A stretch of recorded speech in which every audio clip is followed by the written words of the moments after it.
Mo kí gbogbo ọmọ Yorùbá nílé lóko ní àjò, kí ọba òkè, ọba tí ó ṣe wá ní àyànfẹ́, kó má dágbére fún wa, kó bùkún fún wa.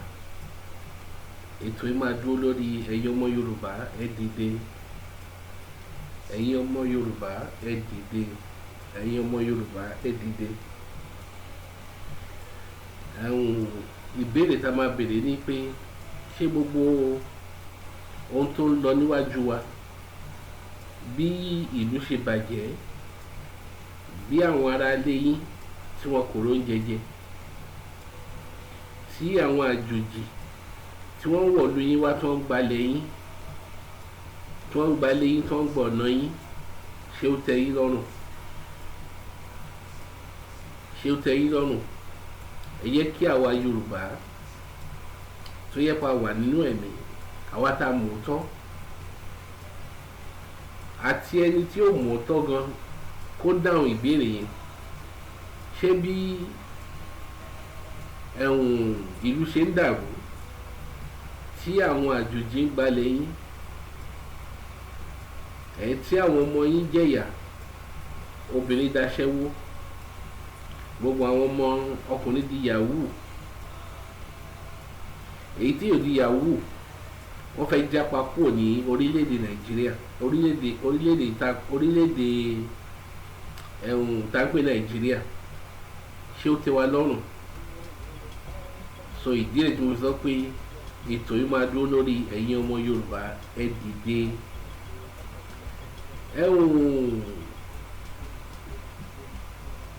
Díẹ̀ ló kù ká gba orílẹ̀-èdè Yorùbá, ṣùgbọ́n àwọn kan tí òye ò tí ì yé dáadáa, wọ́n ta ohun ìní wọn, wọ́n ta ohun ìpín wọn, wọ́n tà fún àjòjì. Wọ́n rò pé tí èèyàn wa tàbáyé ní pírẹsidẹ́ǹtì, wípé bóyá ó máa jẹ́ kí gbogbo ẹ̀ kó níyànjú. Ṣùgbọ́n tá a bá wà nú ẹ̀mí, a máa mọ̀ pé orílẹ̀-èdè tá ń pè Nàìjíríà kì í ṣe bí Ọlọ́run ṣe fi sílẹ̀, òun ló ṣe wà ní ìsìn. Kì í ṣe bí Ọlọ́run ṣe fi sílẹ̀ ló ṣe wà ní ìsìn.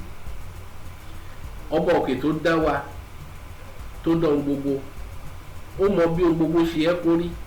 Ìdílé tó ṣe jẹ́ pé ní gbogbo èdè, ó jẹ́ kí àwọn èdè yẹn fúnra wọn kó máa jẹ olórí ìlú.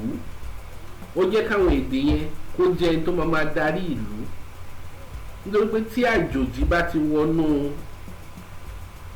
ibi tí ọmọ onílùú wà, àjòjì yẹn ó níran síbòmíì, kò lè fi gbogbo ẹ̀mí ẹ̀, kò lè fi gbọ́ ìlú yín. Àwọn ìlú ẹ̀ lè sọ pé ìlú tó wà yẹn o, jẹ́ ká lọ gbọ́ àlùmọ̀kọ́ fún wọn o, jẹ́ ká gbalẹ̀ wọn, jẹ́ ká jalè wọn. Kò sí ni àjòjì yẹn máa gbọ́ sí àwọn èèyàn ẹ̀ lẹ́nu. Ìdílé tó yẹ pé nígbà tí Ọlọ́run dá tó dán gbogbo, ó dá orílẹ̀-èdè. Ẹ máa rí tẹ́ bá lọ sínú ìwé mímọ́, wọ́n á pé orílẹ̀-èdè tó jẹ́ pé àwọn tó ní èdè àwọn ló máa jẹ́ ọba nílùú yẹn. Àwọn tó ní èdè, àwọn náà ló máa ṣe kíni, àwọn ló máa túnlù ṣe, ló máa wà ní ipò gíga láti ṣe kíni, láti fi ọkàn mímọ́, láti fi tún ìlú yẹn ṣe. Ṣùgbọ́n tá a bá wo nǹkan tó ń lọ ní ìsìn, ẹ wò àwọn amúnisìn wa, wọ́n fọ́ gbogbo ẹ̀ lójú, wọ́n da gbogbo wa pọ̀. Ọ̀pọ̀lọpọ̀ ló ń wá sí ilẹ̀ onílẹ̀, tó wá sílẹ̀ Yorùbá, tó wá ń kílèmù kíni, wọ́n wá ń kílèmù pé àwọn náà onílẹ̀ làwọn.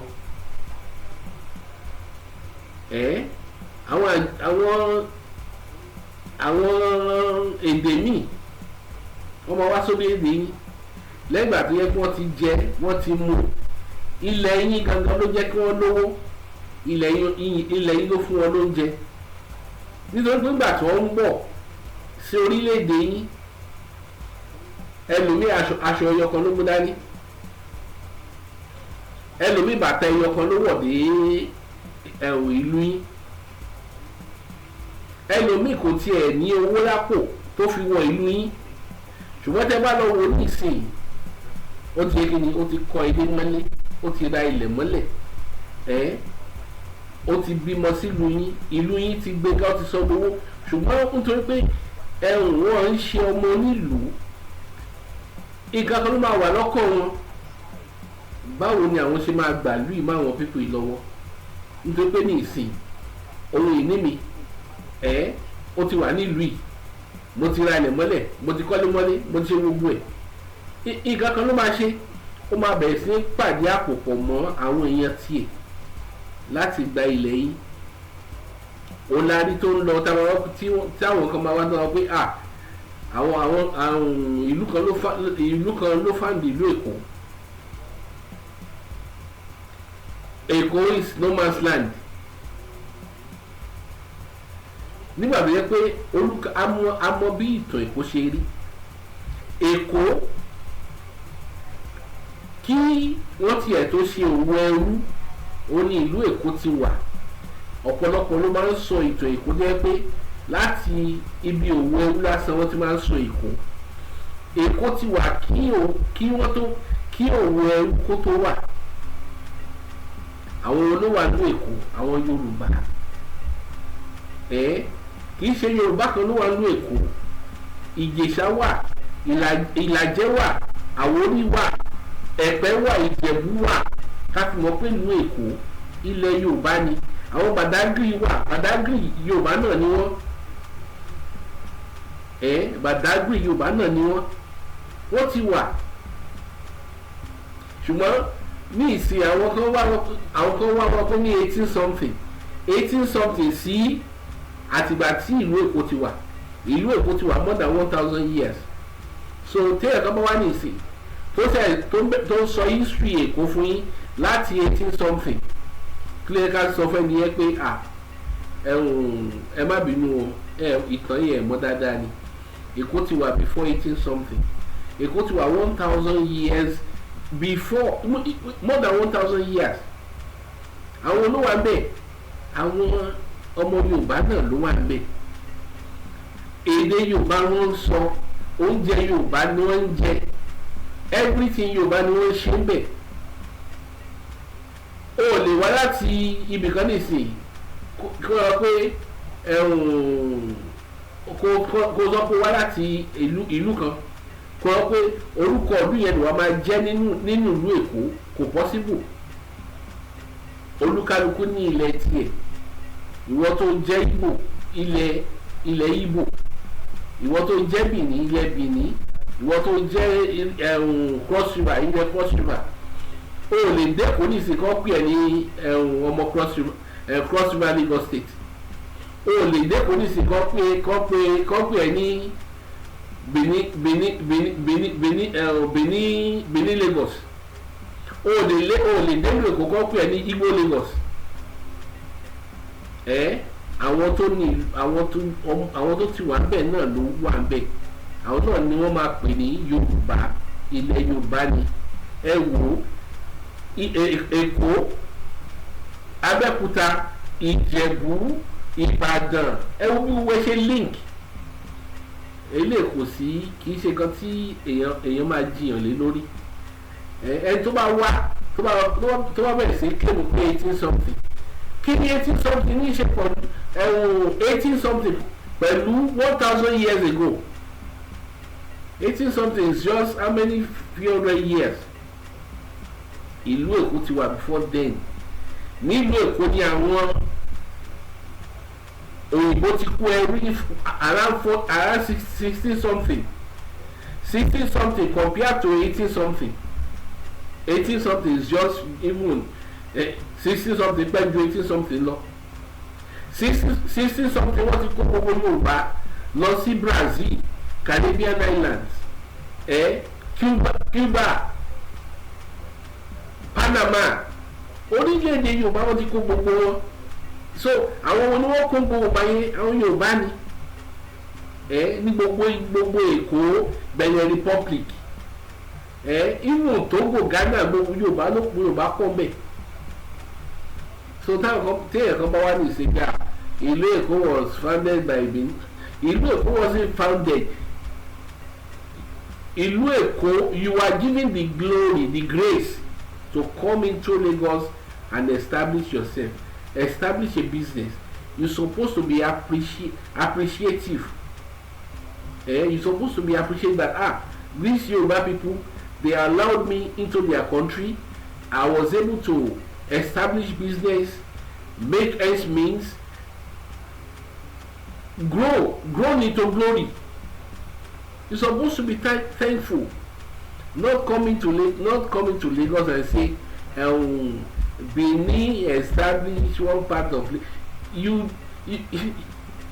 People were already in Lagos State more than 1,000 years, even before slave trade, even before 1600. Yoruba were already in Lagos 1,000 years ago. So for our king of Benin to say Benin established Benin founded one part. Benin didn't even found any part in Lagos State. Rule that out. Now as a sojourner in a foreign land, I can't call myself that I founded that place. Because I went to sojourn in another man's country. So I was in a lonely area whereby I was the first person to build a house and establish businesses or do something in that area. I can't consider myself to be the founder of that area because I was just a sojourner in that place. But the people of the land gave me the grace to establish myself, make a business, make a living, and live a life. I'm supposed to be thankful. Not to say, because one part of that country, I had a little land that I built a little business. I appointed just chieftaincy title for people that would we control the place together. That was the grace given to you by the Yorubas. That was the grace given to you by the Yorubas. You're supposed to be thankful, not claiming. Anytime people come claiming Lagos State, that Lagos State is no man's land, this is when you bring out the anger in the Yorubas. The Yorubas are loving people that welcomes people.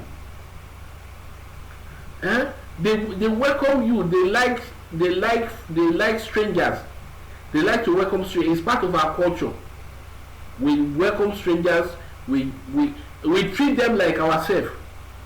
But this type of attitude now is making other ethnic group to consider us as a fool. We are not a fool. The Yorubas were keeping the law of God from the word go. That was why it is in our culture to welcome strangers. It is because of the law of God written in our soul. Because God commanded in the Bible, we are one of the tribe of Israel, the tribe of Judah. God gave us, one of the law given to us is that we must welcome strangers. That is one of the law of God. One of the statutes and laws. We must welcome strangers. We must not treat stranger as a stranger. A stranger within us must be like us. We have to give them the freedom to establish, to build, to establish business, to do this and do that. The only thing is that a stranger cannot own a possession like land. God said, don't allow strangers to possess your possession. It is a bad thing to give your possession to a stranger. Very, very bad. It is the law of God. A stranger can only lease a land for 50 years. After 50 years, the land goes back to the owner. After 50 years, the land goes back to the owner of the land. You can lease it for 50 years, but after 50 years, the land goes back to the owner. This is what is causing trouble now in Yoruba land.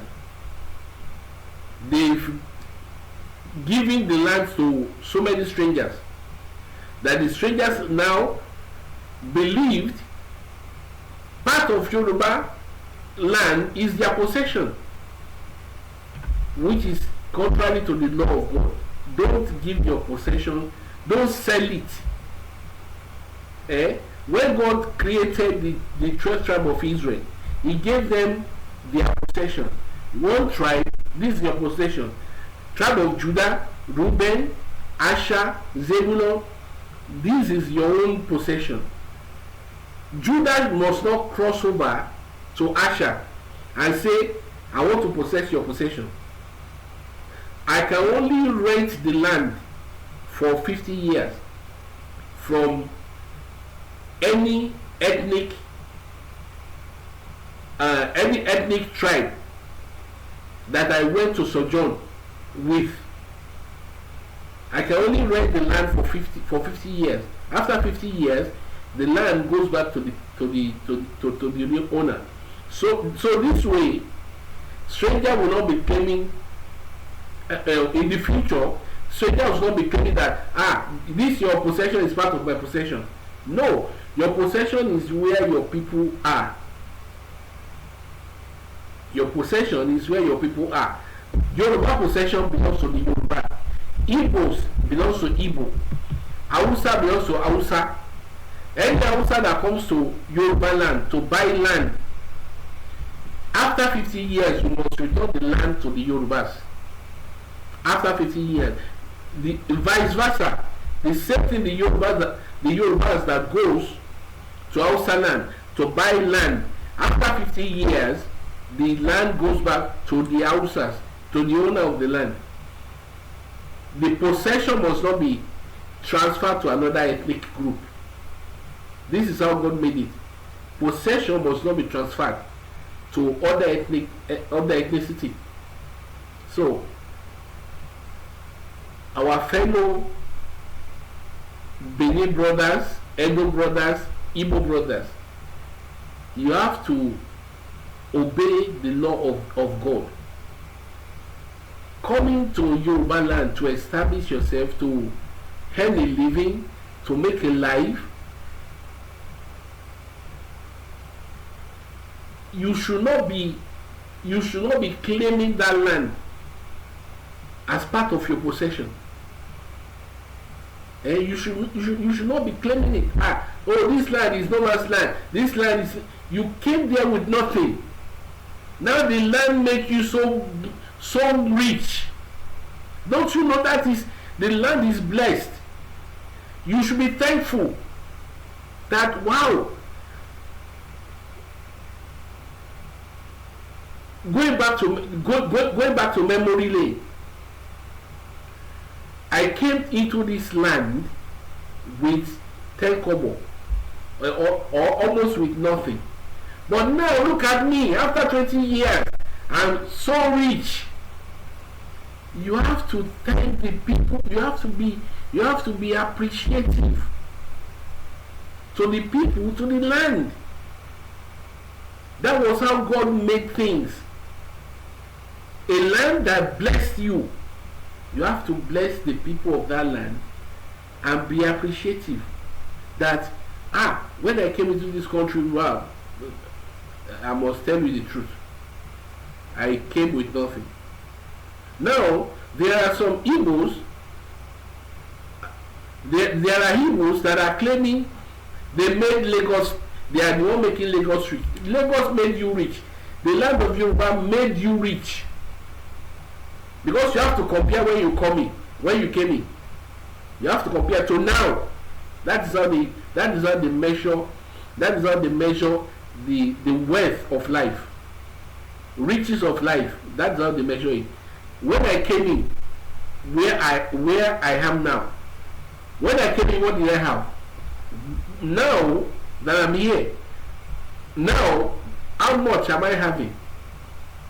You can see Yoruba land bless almost millions upon millions of people. Even some Igbos or our Edo brothers, when they come to Yoruba land, some of them, even when they can speak Yoruba, they will be pretending as if they can't speak Yoruba. They will be pretending. Some will be like they don't want to speak that Yoruba. That Yoruba I don't want to speak. They will be pretending. You that supposed to glorify that land, show your appreciation that this land, believe it, 20 years ago came in with nothing, now I'm blessed.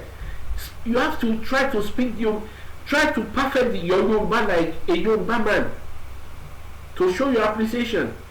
Some people will, after 20 years, they are still pronouncing Yoruba words like a novice that just came into the country. Some our Edo brothers, they are still pronouncing Yoruba words after 20 years in Yoruba land, as if they are novice that just came into Yoruba land.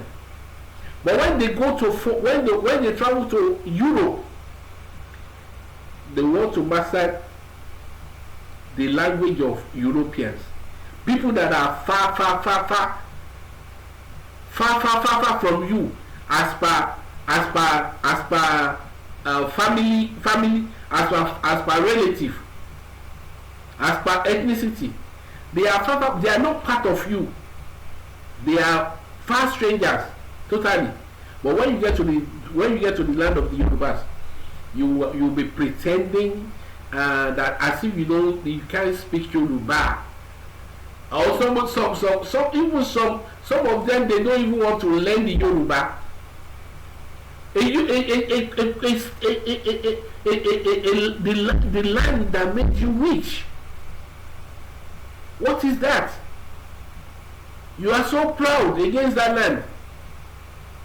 Don't you know the land will vomit you if you keep on with that, with that kind of attitude? With attitude that you are not appreciative to the land will vomit you. This is what is happening now, that the Yorubas are weak. God says, look, you've sold most of your possession to foreigners, to strangers. They are not foreigners, they are strangers. They are part of our people. But everybody, God gave everybody their own possession. Your heritage is your language. Where your land is, where your language is your heritage. But when you are not, when you are in another ethnicity,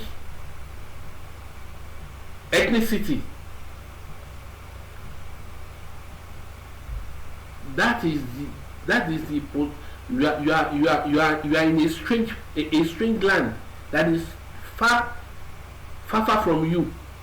So you have to behave like the people in that place. Be appreciative to them that they welcome you. So now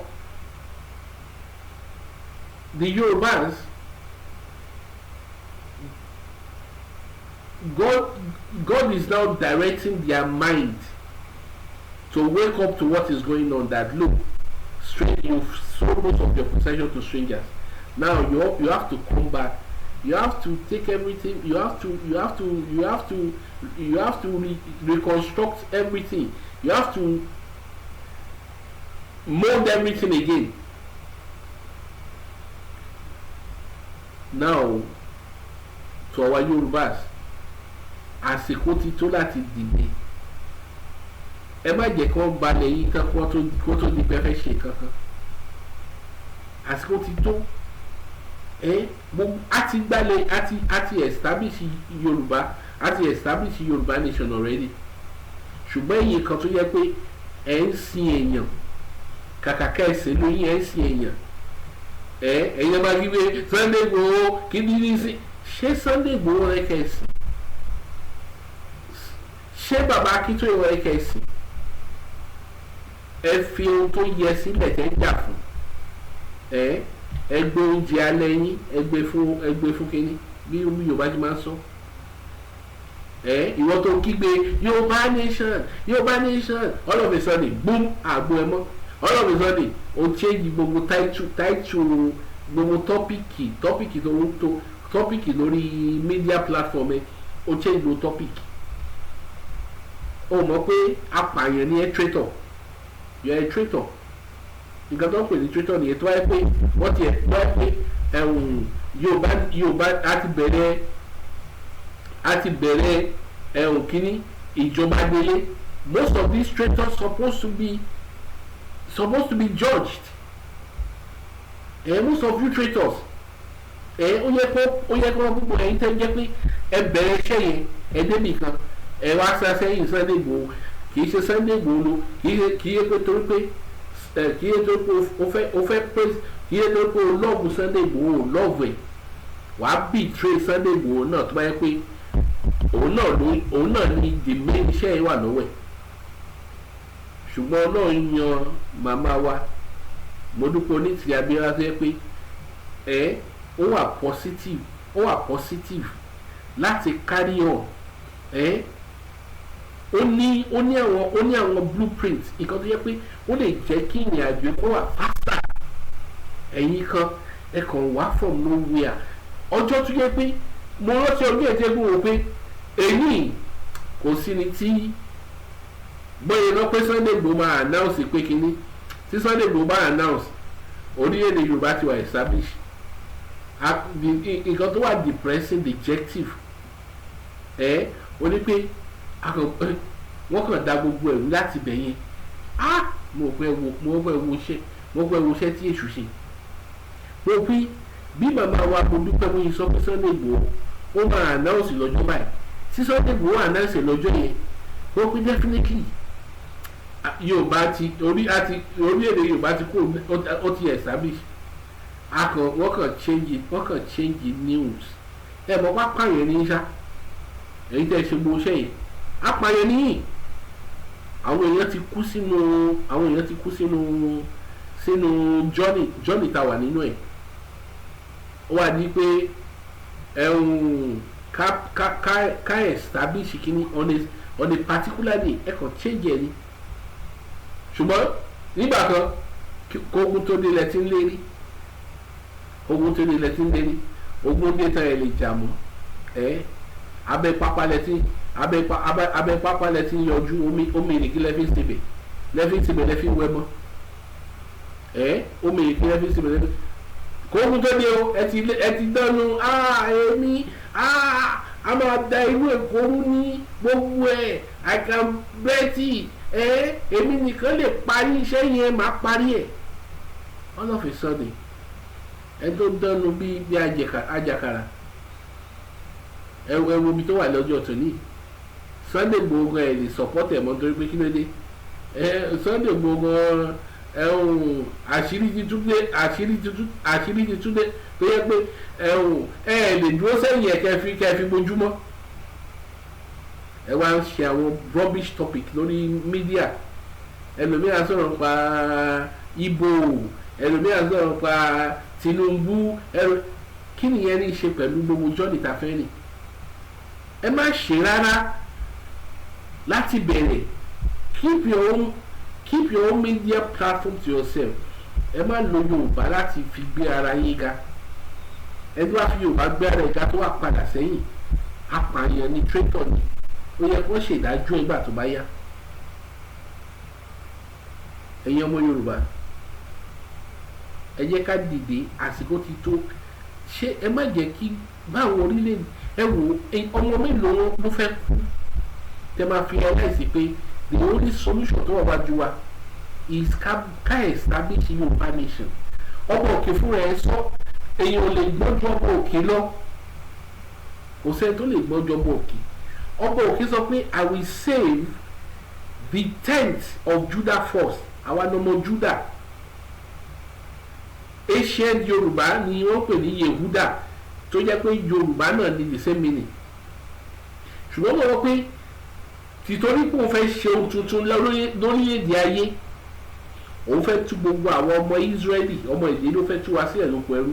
ọmọ ṣùgbọ́n ó máa kọ́kọ́ tú àwọn kan tó máa jẹ́ pé àwọn gangan ní iṣẹ́ yẹn máa wà lọ́wọ́ wọn. ó máa kọ́kọ́ tú orílẹ̀‐èdè Yorùbá sílẹ̀. I will save the 10th of Judah first. nǹkan ò lè improve tá a bá establish orílẹ̀‐èdè Yorùbá. Haúsá ó máa ṣe ti Haúsá, Ìgbò máa ṣe ti Ìgbò, Yorùbá máa ṣe ti Yorùbá. àwọn criminals among them àwọn ni wọ́n pè ní àwọn ni cult, àwọn ni cultist. Ìgbò kan, àwọn Ìgbò kan, Yorùbá kan, Haúsá kan, Fúlàní kan, wọ́n á parapọ̀, àwọn ni cult. àwọn ló ń lùlù yín, àwọn náà ni àwọn amúnisìn ń lò ègé sí yín. so kò sí bí orílẹ̀-èdè yẹn ṣe fẹ́ dúró nígbà tí àwọn apààyàn yìí tí wọ́n kíá. kò sí bí orílẹ̀-èdè ṣe fẹ́ dúró láì ṣe pé olúkálukú túká ó lọ ṣe tiẹ̀. kí Yorùbá dúró ká lè mú Yorùbá tó bá jalè, Ìgbò dúró kí Ìgbò lè mú Ìgbò tó bá jalè, kí Haúsá dúró káwúsá lè mú Haúsá tó bá jalè. ṣùgbọ́n gbà tí àwọn kọ́ọ̀tì tó bá wà láàrin ara wọn, Ìgbò court, Yorùbá court, Haúsá kọ̀ọ̀kan parapọ̀, wọ́n máa jalè yìí títí láíláí ni kò sí solution. ṣùgbọ́n gbà tí wọ́n bá lè sá sí ẹ̀yìn ara wọn, ẹ máa rí pé àṣírí máa tú. àṣírí máa tú nítorí pé kí ni Ìgbò ò lè sá sẹ́yìn Yorùbá mọ́, Haúsá kan ò lè jalè ní orí kó jalè kó wá sá sẹ́yìn Yorùbá, Ìgbò kan ò lè jalè kó sá sẹ́yìn Haúsá. àṣírí wọn máa tú. nǹkan tẹ́ máa fi mọ̀ wípé gbogbo àwọn tó ń ṣe ìjọba yìí kò sí solution lọ́wọ́ wọn. ẹ wo àwọn ọmọbìnrin bó ṣe ń ṣe àgbèrè, kò sí ìjẹ́ rí ẹni ìjọba Nàìjíríà ìjọba kan tó máa lọ pé àwọn ọmọ tó ń ṣàgbèrè ti pọ̀ jù lù. solution wo la fẹ́ ìgbésẹ̀ wo la máa gbé tá a máa fi tún kíní ṣe. ẹ lọ sí àwọn orílẹ̀-èdè àjòjì, wọ́n mọ bẹ́ẹ̀ àwọn Arabian countries, wọ́n mọ bẹ́ẹ̀ ṣe ń control àwọn obìnrin wọn tí ò ní ṣàgbèrè. ibi tẹ́ ẹ bí wọn pẹ́ ní leaders, àwọn leaders yìí wọ́n kàn ń wo àwọn ọmọbìnrin bí wọ́n ṣe ń ṣe àgbèrè, bọ́n ṣe di aṣẹ́wó. ohun tó ń jẹ́ kí inú àwọn dùn nìyẹn tiwọn. gbé pé kí ni ìránṣẹ́ èṣù ni wọ́n. ìránṣẹ́ èṣù máa ń wò ó kí nǹkan bàjẹ́ káwọn ọmọ kórè àwọn ọmọ yí káyé àwọn ọmọ bàjẹ́. àwọn ìránṣẹ́ èṣù nínú ìjọba nìyẹn. òun ni àwọn fi ń yọ̀, òun ni àwọn fi ń ṣe politics, òun ni àwọn fi ń ṣe òṣèlú. bí nǹkan ṣe ń bàjẹ́ báyìí àwọn ọmọ yìí ṣe ń bàjẹ́, bó ṣe ń lo àwọn ọmọ yìí fún hooligans nígbà election. bí wọ́n ṣe ń kó àwọn egbògi olóró mọ́ ẹ kó wọlé láti àwọn orílẹ̀-èdè àjòjì tó fi ń ba ayé àwọn ọmọ yìí jẹ́. bèrè pé báwo ni kí ló dé tí àwọn tẹ́ ń pè ní òṣèlú yìí wọ́n ṣe ní solution sí gbogbo kínní. nítorí pé wọ́n sí fún láti túlù ṣe. ẹ kàn máa gbọ́ wọ́n mọ gbégbógi ṣe wọ orílẹ̀-èdè Nàìjíríà. wọ́n mọ̀ ṣùgbọ́n wọ́n ní control ẹ̀ tó pé kí ni bí ayé àwọn ọmọ yìí ṣe ń bàjẹ́ yẹn ó ní ìdùnnú tiwọn.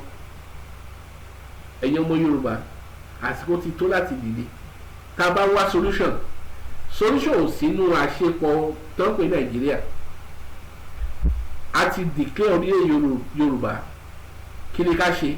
Ká parapọ̀ ká gbé ìjọba adélé wọlé. Olúwalẹ̀ ká parapọ̀ ká gbé ìjọba adélé wọlé. Ẹ má tún fa anything sẹ́yìn mọ́ pé àwọn kan fẹ́ máa ṣe, wọ́n fẹ́ padà sí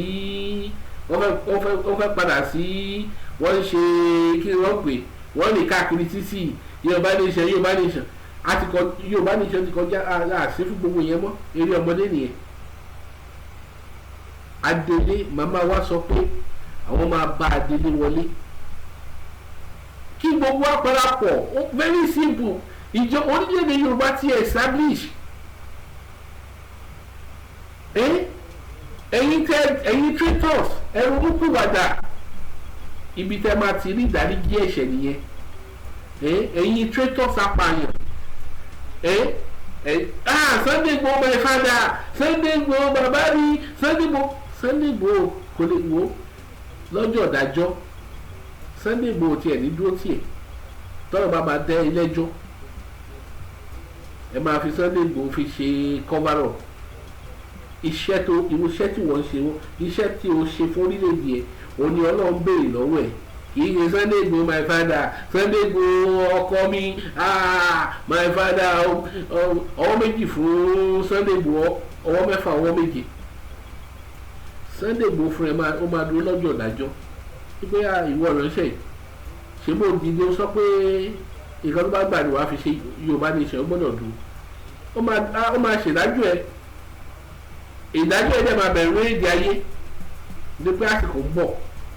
Ìdájọ́ ohun gbogbo tó ṣe sílẹ̀, ó máa mú Sunday Igboho, ó máa mú bàbá Akíntóyè, ó máa mú àwọn tó jẹ́ pé iṣẹ́ tó yẹ kó ṣe wọ́n à ṣe. Àwọn ọmọ Yorùbá wá nìsín, ọ̀pọ̀lọpọ̀ wọn orí wọn ti dàrú, ọ̀pọ̀lọpọ̀ wọn àgbèrè, ọ̀pọ̀lọpọ̀ wọn rí léwé lọ, gbogbo nǹkan ti dàrú. Ọlọ́run máa bèrè gbogbo ẹ̀ lọ́wọ́ yín. Gbé ṣòwò pé ìgbà báyìí díẹ̀ ló kú báyìí, orílẹ̀-èdè Yorùbá yìí ti dúró tán. Ṣòwò kó wà lára àwọn tó bá gbogbo yẹ. Despite báwọn èèyàn ti tẹ̀jẹ̀ wọn sílẹ̀.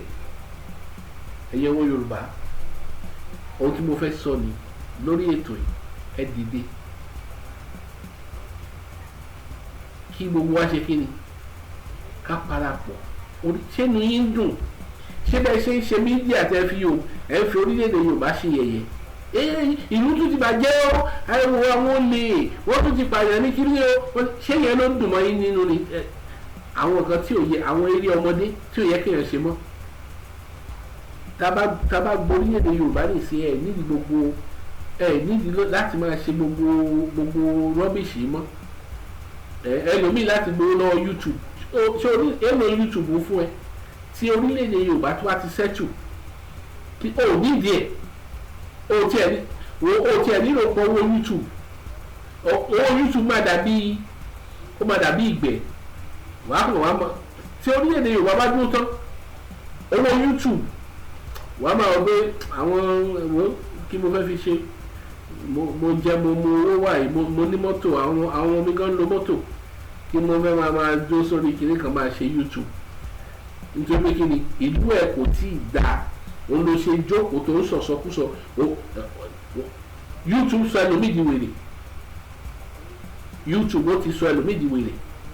Ní ìsìn ó ti ń ronú nǹkan tó máa fi entertain àwọn èèyàn lọ́la lórí YouTube. Ó ti wò pé kí n máa tún fi entertain àwọn èèyàn o, irú crazy idea àwọn màá tún gbé wá. Ẹlòmíì máa jó ijó tí ò yẹ kó jó, ijó tí ò yẹ kó jó lórí YouTube a máa jó, àwọn attitude tí ò yẹ kó lò lórí YouTube a máa lò ó. Mọ̀ pé tó máa pé wèrè ọ̀nà tí wèrè fi ń ṣe ọ̀pọ̀lọpọ̀ pọ̀. Ẹ̀mí òkùnkùn náà ni gbogbo kí nìyẹn, ẹ̀mí òkùnkùn ni ìwé náà ń pe gbogbo ẹ̀. Possession, bí possession ṣe máa wọlé, demonic possession ni o. Ó máa ń wọlé bí eré, wàá tó máa wò bí eré ìwà ya wèrè díẹ̀, ọ̀làwà tó ń gbé ìmí obìnrin àwọn gbogbo aṣọ máa wọ̀, aṣọ tó máa gbé ọyàn mi jáde, tó jẹ́ kí n tu ẹ̀wọ̀n aṣọ tó máa gbé ọyàn mi jáde díẹ̀ lọ́la. Wèrè ni possession. ẹ ní ilé ìfẹ́ bá gba orílẹ̀-èdè Yorùbá pé orílẹ̀-èdè tó lọ máa number 1 in the world ẹ gbàgbé ẹ number 1 nǹkan tó iṣẹ́ tó lọ fẹ́ ṣe nìyẹn number 1 country in the world ẹ lọ kà ní ìwé mímọ́ wà ní ìwé mímọ́ Ọlọ́run kò fẹ́ dá ìkólọ wa padà ìkólọ wa èyí táwọn òyìnbó ti jí táwọn gbogbo àwọn orílẹ̀-èdè àjòjì ti jí ó fẹ́ dá gbogbo ẹ̀ padà fún wa a lè gbọ́dọ̀ bẹ̀rẹ̀ láti nǹkan tí Yorùbá nation wà fún nǹkan tó wà fún nìyẹn kí Olúwa kó dáríjì wá fún gbogbo ẹ̀ṣẹ̀ wa. Màmá wa Modúpẹ́ Onítìrí Abíọ́lá àti gbogbo àwọn tó dúró tí ó jọ ń ṣiṣẹ́ ọ̀run kó dúró tí wọn kó má fi wọ́n lẹ̀ nígbà kan gbogbo ogun tó ń dìde tó lè fẹ́ dìde sí wọn kí Olúwa kó ṣẹ́gun àwọn ọmọ kó máa dáàbò bò wọn iṣẹ́ tí wọ́n ń ṣe gbogbo tó lè fẹ́ baṣẹ́ náà jẹ́ àwọn ọmọ kó ṣẹ́gun